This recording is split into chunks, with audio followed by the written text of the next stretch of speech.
Okay. Good afternoon, almost. My name is Justin Villery with the Committee of 70.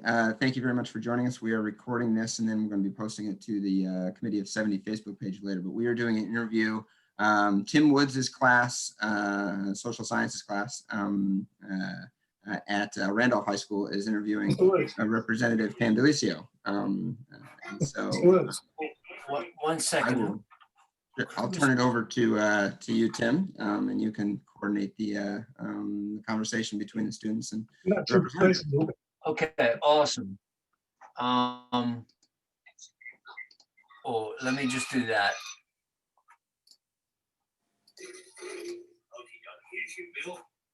Okay, that should, hopefully that. Yeah, if you're in my meets class, please go to the Zoom class. All right, let me do that. Okay, I apologize. Hi, Representative DeLissio. Thank you so much for coming to my class. For the purposes of the recording, I wanted to basically say that we are Randolph High School. We are a small vocational high school in basically right around between the Strawberry Mansion and the East Falls part of the city. And we are very happy to have you here. If you would be able to just kind of introduce yourself, and then we have a list of questions that some of the students would love to ask. Some are tough and some I think are very insightful. So I'll give you a moment and maybe you can talk to the students. Well, thank you, Tim. Thank you to the Committee of 70 for helping to organize this.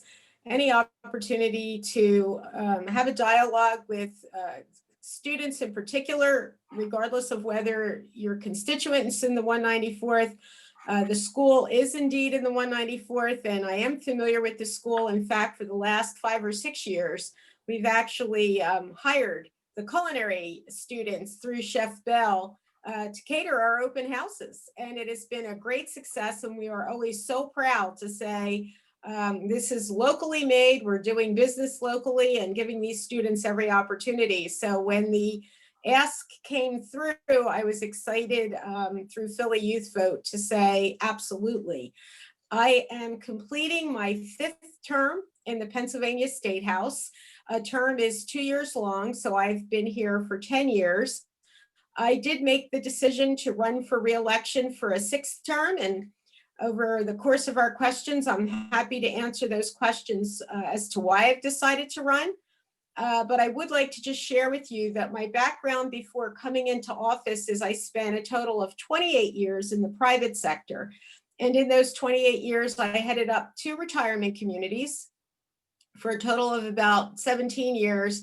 Then I established a consulting practice, and then I acquired and was a partner in a technology firm. So those are all the things I've done before coming into this public sector elected official office. And I'll tell you, my experiences over those 28 years inform me every single day in terms of evaluating the policy that's put before us to vote on, and to help me develop policy and point out, quite frankly, the flaws in a lot of policy along the way as well, or help to make policy better with amendments.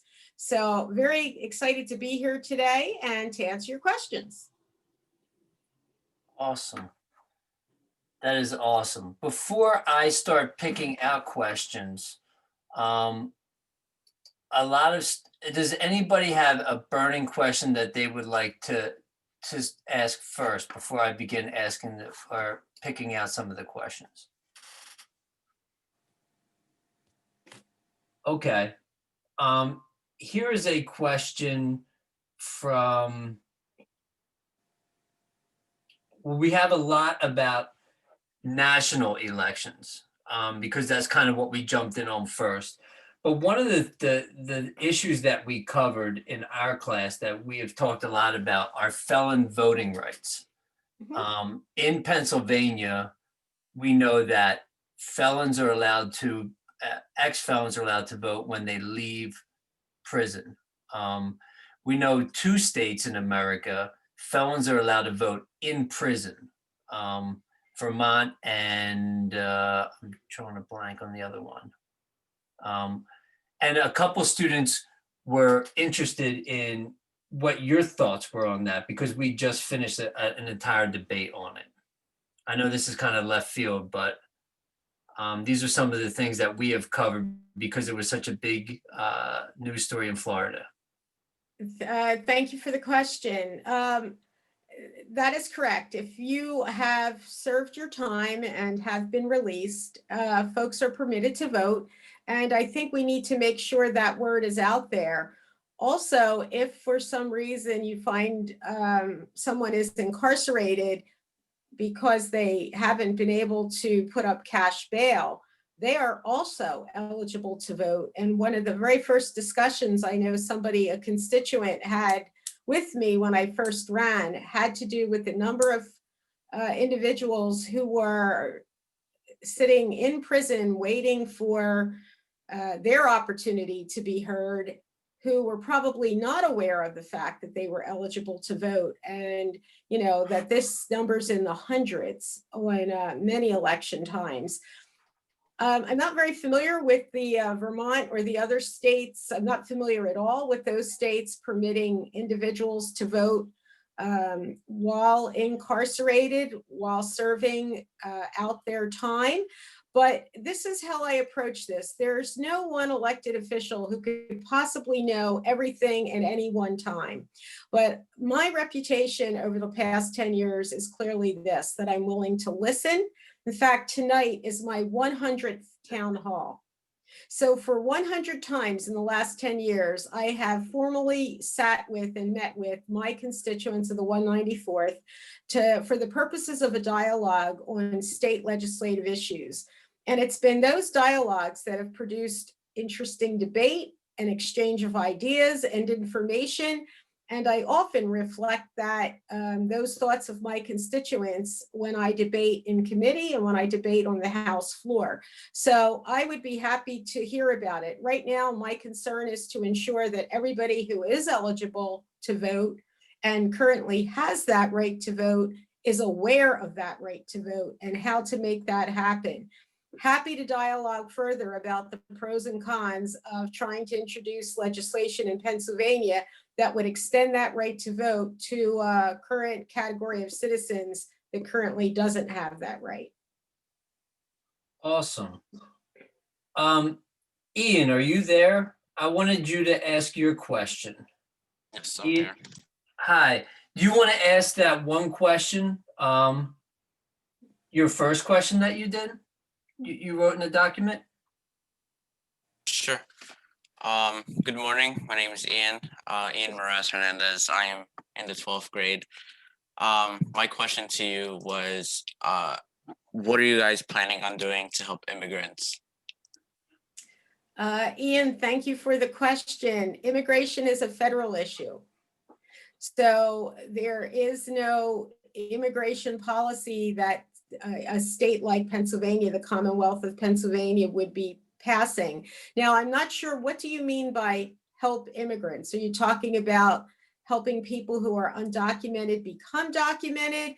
Are you talking about, there are some states that actually permit undocumented folks to get driver's licenses so they can help themselves along the way?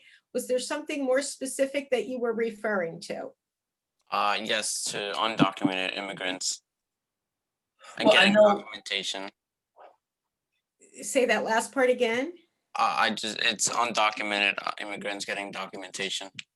Getting documentation. So in Pennsylvania, and again, no elected official is knowledgeable in every area of the law at any time. So I didn't get questions in advance, so I had no opportunity to research them, but we'll be happy to, look things up and get back to Mr. Woods with any answers or have a subsequent conversation. So in Pennsylvania currently, I don't know whether even there's legislation that is pending about getting folks who are undocumented, for instance, driver's licenses. And again, this is federal law, so I really focus on state law and what those means, what that means for our constituents. But as you may realize, Philadelphia is categorized as a sanctuary city. The city has made and that's local government, not federal. The city has made a definitive decision to not, for instance, let the immigration ICE know when someone is being released out of custody because they don't have that agreement with the federal government. And I support Philadelphia being a sanctuary city. I don't know if that helps to give you a little bit of an idea of where I come from on this topic. I'm all for helping people to understand and become citizens of the United States. We're very fortunate to be citizens. I am a second generation Italian American, and my grandparents, all four of them, came to the United States from Italy in the beginning of the 1900s. So I have an appropriate appreciation for this. So perhaps people came in undocumented for a variety of reasons. I think because they're undocumented shouldn't necessarily just have them being deported for that. We should really understand their reasons why, whether they need asylum, and how to get them help. Awesome. Nasir, are you there? Nasir? I thought I saw you live. Yeah, I'm here, but I don't want to ask a question. I want to observe for now. Can you ask, the question that you had on Google Documents was a great question. Do you want to ask that? Let me go look at it. Hold on. I gotta find it first. Okay, well, I'll read it out then, All and right. maybe you can chime in. But Representative DeLissio, what do you think about mail-in ballots in the state of Pennsylvania? Because I know we've talked a lot about mail-in votes. Mail-in ballots, yes. Great question. I sit on the state government committee. That legislation came through the committee I sat on, and I am one of two Democrats who voted affirmatively for that legislation. And quite frankly, it took a lot of heat for it from my colleagues, and was only one of 33 Democrats, I happen to be an elected Democrat, who voted for it on final passage in the House. If you look at our election code, has been in place since last year. That legislation is just about a year old. It was signed into law on October 31st of 2019. The election code was done in 1937, and no meaningful or substantive election code updates had been done in 82 years. So the fact that straight ticket voting, meaning you can no longer go into a voting booth and push one button to vote for everybody from that party in one push, was being taken away. I didn't have a problem with that because I think voters should know each and every office they are voting for.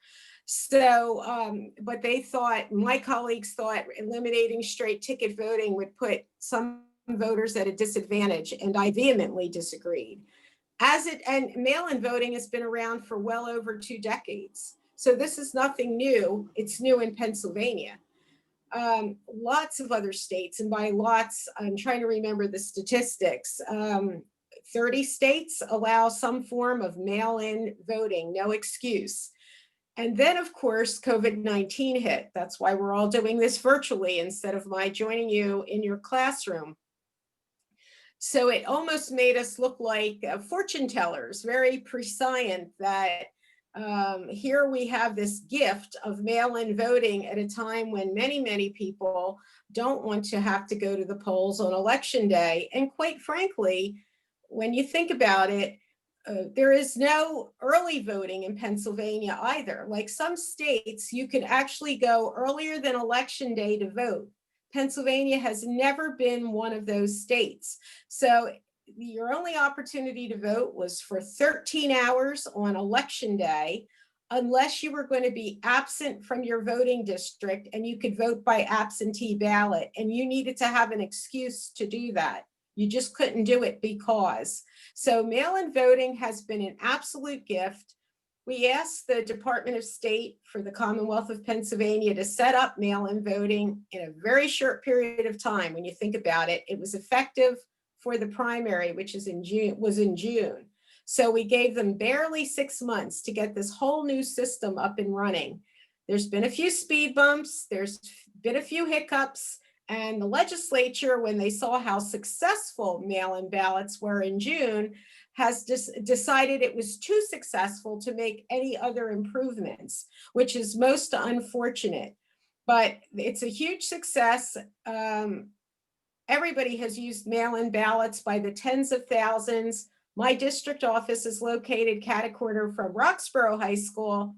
That's a satellite election office. And every single day we see how long that line is. And in fact, today or tomorrow, depending on how the rest of today goes, I will be dropping off my mail-in ballot at that satellite election office. Awesome. And happy to answer any questions about it. This is a good thing. And we have one student, I believe she's on here, who is working the polls on election day as well. So we're excited about that. Well, thank you for doing that. So many of our election board folks historically have been retired or semi-retired folks who are older, very concerned about being at the polls during this pandemic.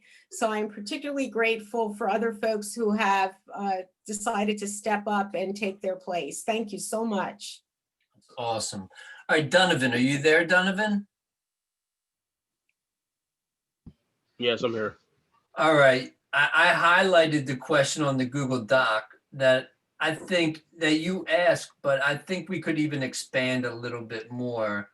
So why don't you ask that question and then we can expand it to schools in general. All right, let me look at the docs because I thought you guys had it opened. no, I'm sorry.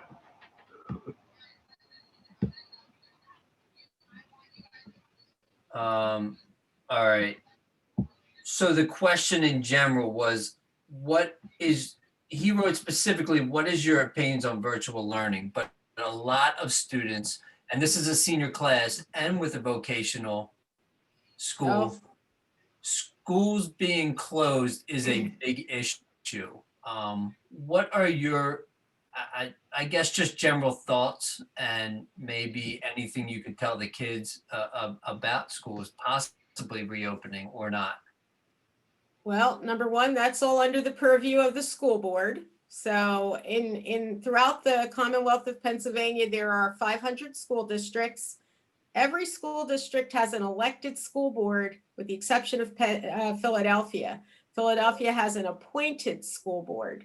So there's been some discussion over many years about allowing Philadelphia to have an elected school board versus an appointed one. That decision is clearly within the hands of those appointed school board members in Philadelphia.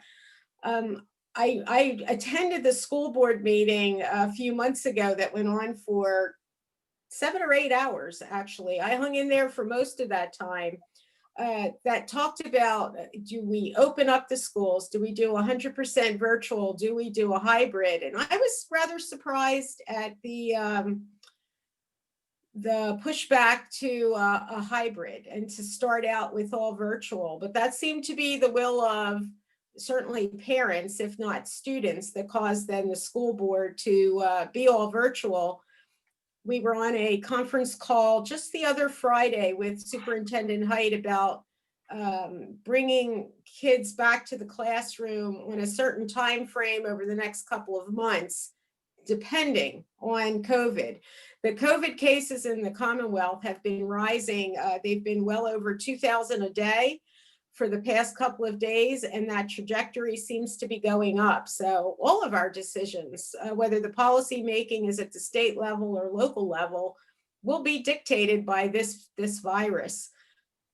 I think some of the plus things of the virtual learning is it has emphasized some inequities in school districts, from school district to school district. Many of our rural districts in particular don't have broadband internet at all. so that has pushed that conversation forward. Finally, I mean, it is 2020. I've been involved in that conversation since 2003. Pennsylvania doesn't move too expeditiously for matters that I think affect our citizens the most. In urban areas, particularly areas like Philadelphia, it's also pointed out some inequities because not every home has internet access, nor has the equipment at home to do this at home. Computers, tablets, whatever is needed. So the Philadelphia School District really had to scramble and had to rely on private funding to the tune of, I think, about $11 million in order to help deploy tablets to those students. And then the learning curve that involves. You have faculty who then needed to learn how to teach virtually. For instance, my town hall tonight, when I do in-person town halls, they last for 90 minutes and sometimes 2 hours because people are that interested. It's a dialogue. It's a very exciting conversation. Virtually, we could never do an hour and a half. People would be zoning out right and left. So we learned very quickly that our virtual town halls can't really go past 40 minutes. And it's hard to get the back and forth. We were doing it Facebook Live. Tonight will be our first Zoom town hall.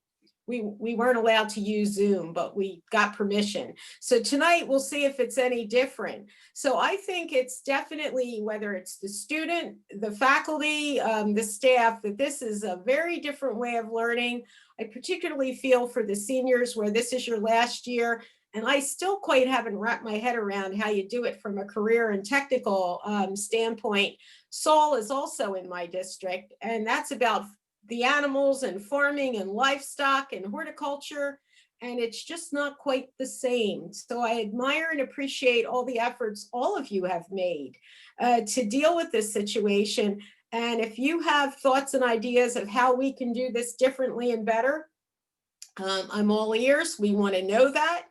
And so we want to be able to fund it so that you can return to that classroom and return to the classroom safely as soon as possible. And I know some of these are long comments, but that's the problem. There are no black and white answers. The answers are not simple and yes and no. It's like an onion, many, many layers and always a lot to it. And if that's the one takeaway you have from today, I will be grateful that this is complicated and highly nuanced. But so far, your questions are excellent. They are used to me expanding on questions. Oh, okay. I give very long answers to very short questions. Good. Is the state of Pennsylvania, and a lot of, we haven't gotten to state and really, we haven't gotten to the point of actually now and down, like what comes from the state and what comes from the city level yet. That'll be around January. But what has the state done to try to help the local schools in opening? Have they allocated money? Well, we did, Tim, what's known as a 5/12 budget. So our fiscal year, our budget year runs from July 1 through June 30th. So at the end of May this year, we approved a budget for July 1 through November 30th.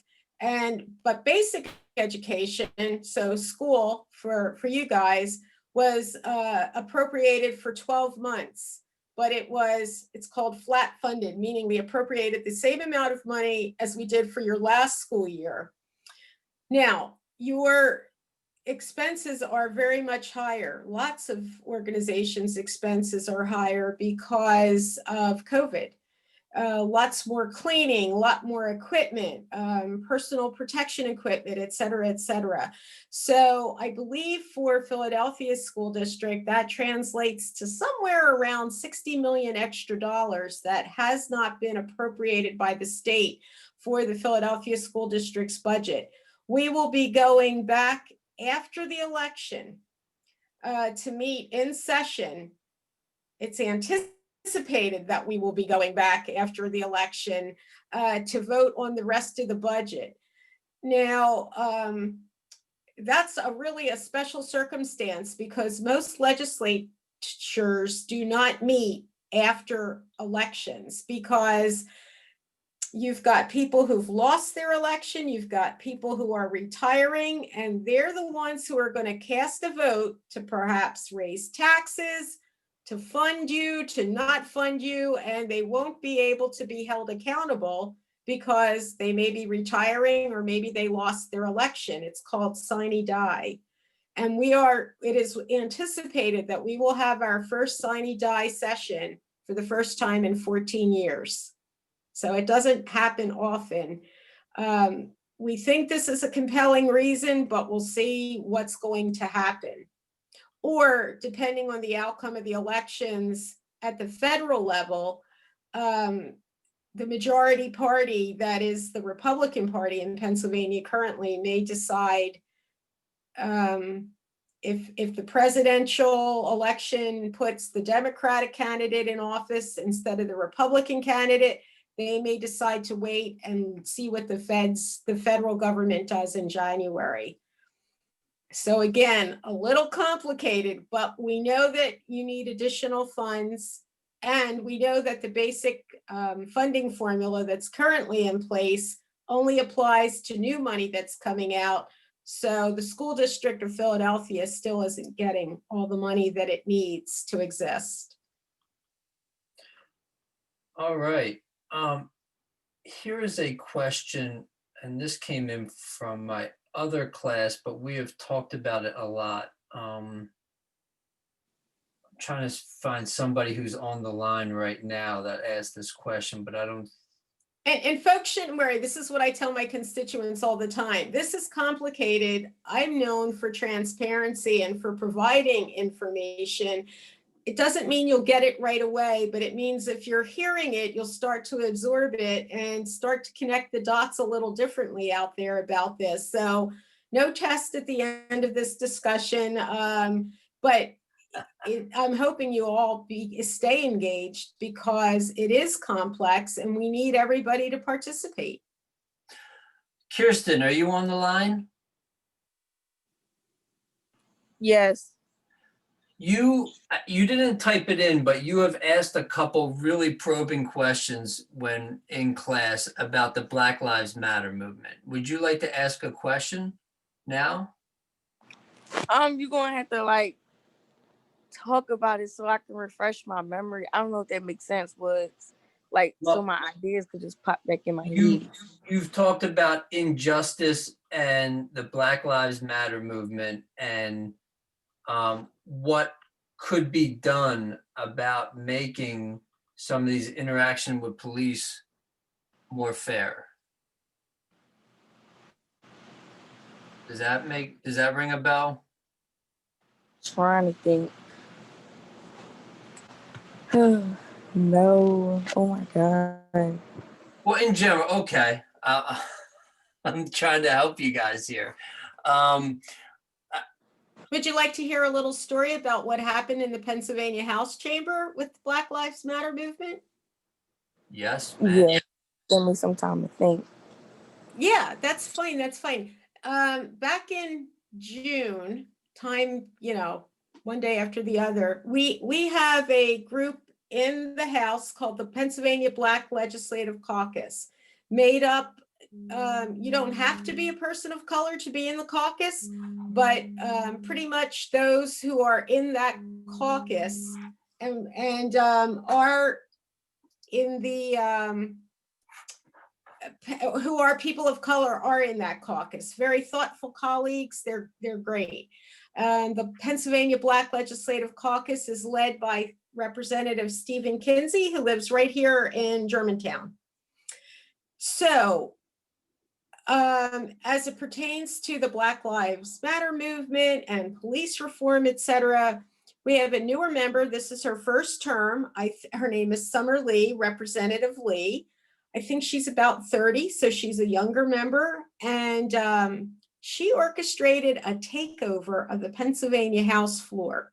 So on a Monday, when we're walking onto the floor for the first time that week, there's this huge Black Lives banner at the front of the house, and members of the Pennsylvania Legislative Black Caucus are up there. And it became evident very quickly that this wasn't going to be a typical session day. So when the Speaker of the House came through the door to come onto the floor and to take his chair at the front, another group of folks were blocking him and keeping him off that dais. And it was like, uh-oh, how is this going to go? And how is this going to be taken? So there were a series of speeches. There was a sort of a little memorial to Mr. Floyd, the 8 minutes and 46 seconds. And it became very evident that they felt that this type of movement, this type of action had to be taken in order to move out of the Judiciary Committee police reform legislation that had been sitting there all of this session and had been introduced in previous sessions. So by the end of the day, long story short is we never went into a regular session. Around 6:30, I returned to the Capitol to see if any of my colleagues who were still on the floor, holding the ground, if you will, needed food, blankets, pillows, refreshments. What was going on? How could I help? What could I do? So I remember it was Representative Gainey from Pittsburgh who I saw first, and then I ended up talking to Representative Rabb from Chestnut Hill here about what had happened, and they had reached an agreement to run 2, if not 3, police reform bills. And the next day they ran through the process, and the following day they ran through the rest of the process. And what was interesting, it was the majority chair of that committee made some comments about sort of like, well, all she had to do was ask, which was baloney because people had asked. And, you know, I had a chance to talk to Representative Lee in September after she had coordinated this to tell her that hadn't been my method of operation to do something with that much action to it. But it worked. Although that legislation, we need to do so much more, and I can go into all the details of it, but this isn't the time or place. And she said something to me that made me think, because I have issues that I'm interested in, that I think are absolutely foundational to making the Pennsylvania General Assembly operate more fairly and better. And we can't get any traction on these issues because the powers that be aren't interested in it. And for me, it's things like redistricting reform to stop gerrymandering and campaign finance reform so people can stop dumping thousands upon thousands of dollars into these campaigns. There is currently no limits. So I said to her, oh my goodness, Summer, do you think, you know, I'm going to have to take over the PA House and take over the floor to get redistricting reform done and to get the attention I need? And she said, Pam, if you're playing football and you go on that field wearing a white jersey and you come off that field and your jersey's still white, what have you accomplished? And that gave me a lot to think about. I mean, I want to negotiate. I want to talk to people. I count on people to do the right thing because it's the right thing to do. And that clearly hasn't been how we've gone forward in this country, and certainly not lately in the last handful of years. So good question, my friend, and keep thinking on it. Was it Kristen or Kirstin, the young lady? My name Kirstin. Oh, Kirstin. Well, you keep thinking on it because we got a lot of work to do. Yeah, I wanted to say it's not really a question. It was more so a statement that I had said in class. But I feel like one of the most important steps for injustice to be justice is that we need more educated African Americans in office. Well, Kirstin, if you look at who, particularly from Philadelphia, is African American and in the delegation, I am so proud to be with them. They are smart. They are strategic. It's changed a lot in the 10 years I've been in there. And I think 201, and we have a couple of new members coming in that we know of already because they made it through their primary and they have no general election opponent. I think if you're from Philadelphia, you would be so proud at 9 out of 10 of these folks fall into that category you described. I mean, That's and I'm good. so glad I'm a 64-year-old little white lady, and they include me in all of their stuff because I do bring some wisdom and expertise and experience to the table. And I love working with them. In fact, the minority whip has referred to me as his work wife, and I tell him I'm his work cougar. He didn't know how old I was, I think. He now knows I'm a year older than his own mom. And he was like, oh my God, you're older than my mom. So we are on the right path doing that. It would be great to see that at every level of government, let me tell you. So you guys should be thinking about, wow, I never thought about running for office till I was asked to run. So let me put that out there in the universe, particularly to the women, because only 26% of the Pennsylvania House are women, and we're 51% of the population. So you talk about underrepresentation. So not to exclude the fine gentlemen out there, but particularly to the women, tuck it away in the back of your head. Maybe I could or should run for some office one day. Well, we definitely have some women in this class that have no problem speaking their minds. Good. Kirstin is one of them. I agree to that. I He be wouldn't run throwing for shots president, all the but time. I would run for an office job. Okay. That's his whole thing. No, That's you're right awesome. though, Woods. You're right. You're right. No, I think it's a great thing. I'm not even saying it in a bad way. I'm saying it, I love, and maybe a lot of you guys, because you're younger, don't, and I don't remember it 100%, but I do, it wasn't always encouraged that women would speak up and that women would speak their mind. So I'm saying that in a very supportive way. I love the fact that we get this in our classes. You've been very generous with your time. Well, I am very glad to be included in this, and I am happy to come down. I just need to make sure my alarm, I have a 1 o'clock with Secretary Miller, so we have time. You know, I have, if anybody's interested, well, it's a little hard to come up in shadow now, but in the spring, if things get squared away and the Capitol is back functioning a little differently, I'm always happy to have people shadow me, although unfortunately not at the moment. Happy to do another Zoom classroom with you all, or happy to be there in person if you get back to in person. We need you to participate. We need you to be engaged.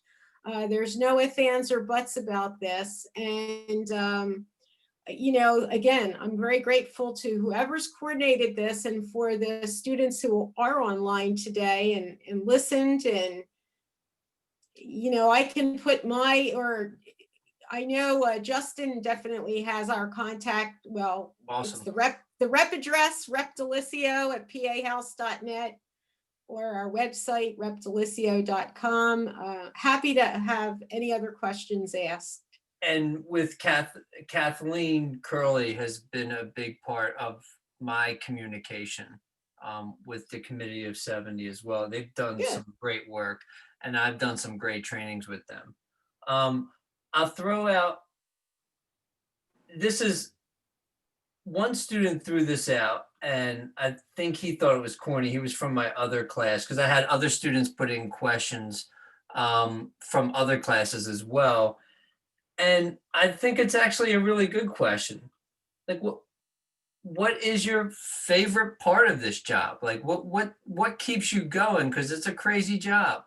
It is a crazy job, and trust me, I ask that question of myself a couple times a day on some days.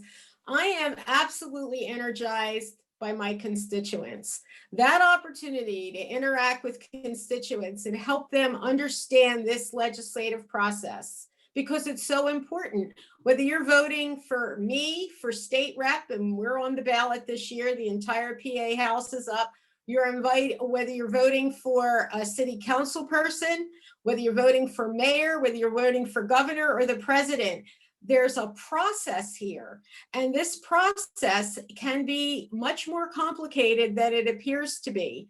So that gets me absolutely energized. And the fact that we could take tough policy issues and sit down at a town hall and try to understand these issues better and where everybody's coming from and everybody's perspective really, really makes me feel good. So I'm a policy wonk.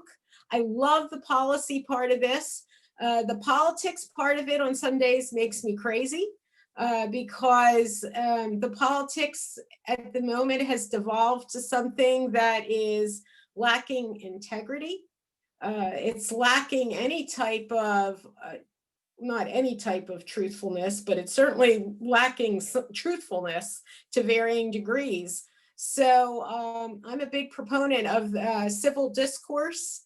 I've been trained as a facilitator with the National Institute for Civil Discourse.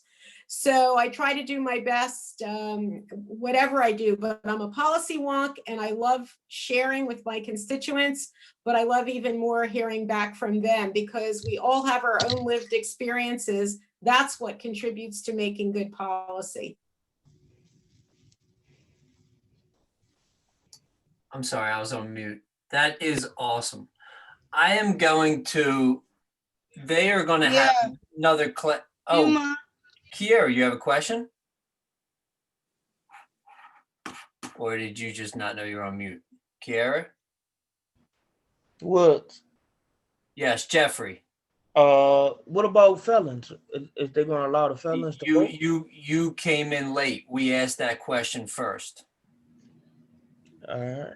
We went over that question. And just to be clear, if someone has served their time, they absolutely are eligible to vote in Pennsylvania. And we need to get that, make sure that everybody's clear about that. In reference to the other part of the question, Mr. Woods had asked about where would my interest lie in, having legislation like in other states that somebody who is currently serving time, could they vote? That would require some thought and some reflection because I wasn't even aware of that. I'm sorry to hit you. No, that's okay. But the point is, I'm often asked questions that I don't have answers to, and that's okay. That's why we dialogue. That's why we research. That's why we investigate. So I wasn't aware of that. So thank you for bringing it to my attention. Happy to give it some thought. And right now, I just want to make sure we're clear. I've written to the Department of Corrections a few weeks back to understand what does the Department of Corrections do in Pennsylvania to help those folks who are leaving the correction system understand clearly and beyond a doubt that they are eligible to vote. Somebody told me recently of a story, an Uber driver said they picked up somebody who was released from the George Hill Correctional Institute, which is the county jail for Delaware County. And supposedly that woman was told she was ineligible to vote and she would be in trouble if she tried. That was an out and out lie. So right now I'm just trying to track down and make sure people know what rights they do have. We can always discuss broadening those rights. That's awesome. All right. Does anybody have any last minute questions? I think we hit most of them. All right. Well, we would love to be able to check back in with you later this year, especially when we do state government. That would be a wonderful thing. Absolutely. Well, thank you so much for your time, Representative DeLissio. You have been more than generous. And the questions, I think, really engage a lot of my students. For my students on the other end, what I want to do now is we only have a couple minutes before your next class. I would like for you to log into my Google Meets. I'm going to open that up real quick because I want to do just a quick follow-up with you guys. And I want to just get